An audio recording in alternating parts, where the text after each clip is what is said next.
सभी को जैमसी की मेरे प्रिय भाई बहनों, आप सब कैसे हैं। मैं आशा करती हूँ कि आप सब लोग प्रभु में आनंदित होंगे।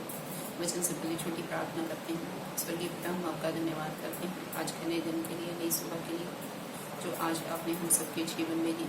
पवित्र आत्मा आज के पवित्र वचन के लिए मुझे इस्तेमाल करें, सबके मन हृदय को खोलें ताकि आज के पवित्र वचन के द्वारा सबके जीवन में आशीष बने। यीशु मसीह के नाम से इस प्रार्थना को मांगते हैं, आमीन आमीन और आमीन।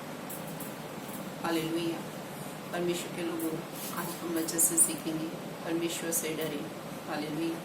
मेरे साथ दानियल भविष्यद्वक्ता की पुस्तक निकालें, उसका 6 अध्याय और उसकी 10 आयत। जब दानियल को मालूम हुआ कि उस पत्र पर हस्ताक्षर किया गया है, तब वह अपने घर में गया, जिसकी ऊपरी कोठरी की खिड़कियाँ यरूशलेम की ओर खुली रहती थी, और अपनी रीति के अनुसार जैसा वह दिन में 3 बार अपने परमेश्वर के सामने घुटने टेक कर प्रार्थना और धन्यवाद करता था, वैसा ही तब भी करता रहा।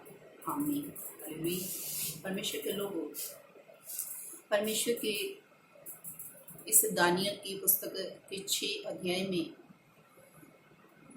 हम पढ़ते हैं कि कुछ लोग जो थे दानियल से बहुत ज़्यादा जलते थे, ईर्ष्या करते थे, क्योंकि दानियल जो था वो सिर्फ यहोवा परमेश्वर की ही प्रार्थना करता था, आराधना करता था, और किसकी आगे वो झुकता नहीं था।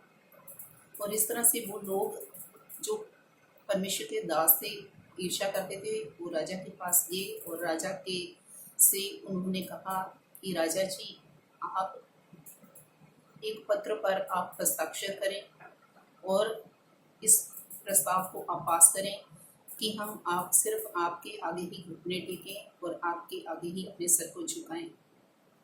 परमेश्वर के लोगों, जब प्रभु के दास दानियल को इस बारे में पता चला कि राजा ने इस पत्र पर अपने हस्ताक्षर किए हैं,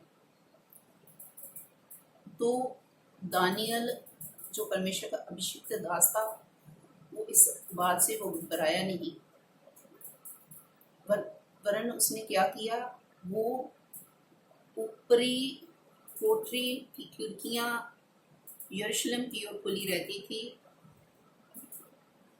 वो जैसे हर दिन परमेश्वर के आगे यरूशलेम की खिड़की के सामने वो बैठकर प्रार्थना करता था, और उसने उस दिन भी परमेश्वर के आगे प्रार्थना करी। वो उन लोगों से नहीं डरा, वो राजा से नहीं डरा, क्योंकि राजा ने ये आज्ञा निकाली थी कि अगर कोई भी जन उसके आगे नहीं झुकेगा, घुटने नहीं टेकेगा, उसे शेरों की मान में डाल दिया जाएगा। परमेश्वर के लोगों, प्रभु का दास उस राजा से नहीं डरा, हालांकि वो उसको शेरों की मान में भी डाल सकता था, लेकिन जब प्रभु के दास दानियल को शेरों की मान में डाल दिया गया, वो इस बात से नहीं घबराया। वो राजा के सामने नहीं झुका, ना ही उसने अपने घुटने टेके, ना ही वो उसके सामने राजा के सामने गिड़गिड़ाया कि आप मुझे छोड़ दीजिए, आप जैसा कहते हैं मैं वैसा करूँगा। नहीं, परमेश्वर के लोगों, उसने सिर्फ अपने परमेश्वर की ही आराधना करी, उसने अपने परमेश्वर के ही घुटने, उसके आगे घुटने टेके, उससे प्रार्थना करी, और परमेश्वर ने उसको जब शेर की मान में डाला गया, वो जानता था कि मेरा परमेश्वर मुझसे पहले ही शेर की मान में पहुंचेगा और वो शेरों के मुंह को बंद कर देगा।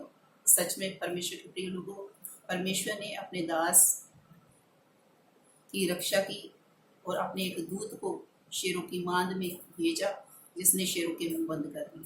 इसलिए परमेश्वर के लोगों, मैं आपको इस वचन के द्वारा एनकरेज करना चाहती हूँ। जैसे दानियल के जीवन में बहुत सारी परेशानियां लोगों के द्वारा आई, तो आपके जीवन में भी बहुत सारी परेशानियां आ सकती हैं। जहाँ पर आप काम करते हैं, जहाँ पर आप नौकरी करते हैं, बिजनेस करते हैं, जहाँ सेवकाई करते हैं, किसी भी प्रकार की लोगों की ओर से आपके जीवन में परेशानियां आ सकती हैं, शैतान की ओर से आपके जीवन में परेशानियां आ सकती हैं। तो आपको लोगों के सामने गिड़गिड़ाने की या उनके सामने घुटने टेकने की या झुकने की आपको कोई भी आवश्यकता नहीं है, बल्कि आप जीवित परमेश्वर के आगे अपने घुटने को टेकें और उससे प्रार्थना करें। और वो सर्वशक्तिमान और सामर्थी परमेश्वर, जिसने दानियल को शेरों की मांग से बचाया और उसके नाम को ऊंचा किया, उसी तरह वो परमेश्वर जो जीवित है आज भी, वो आपको भी आपकी परेशानियों से आपको आज़ाद करेगा और आपके नाम को भी वो ऊंचा करेगा। हालेलुया। और आपके द्वारा उस सर्वशक्तिमान जीवित परमेश्वर की, जिसका नाम प्रभु यीशु मसीह है, उसकी महिमा होगी। इसलिए मत घबराएं, सिर्फ परमेश्वर का भय माने, लोगों का भय नहीं। इस वचन के द्वारा प्रभु आप सबको बहुत से आशीष होगा। सबको जय मसीह की। God bless you all.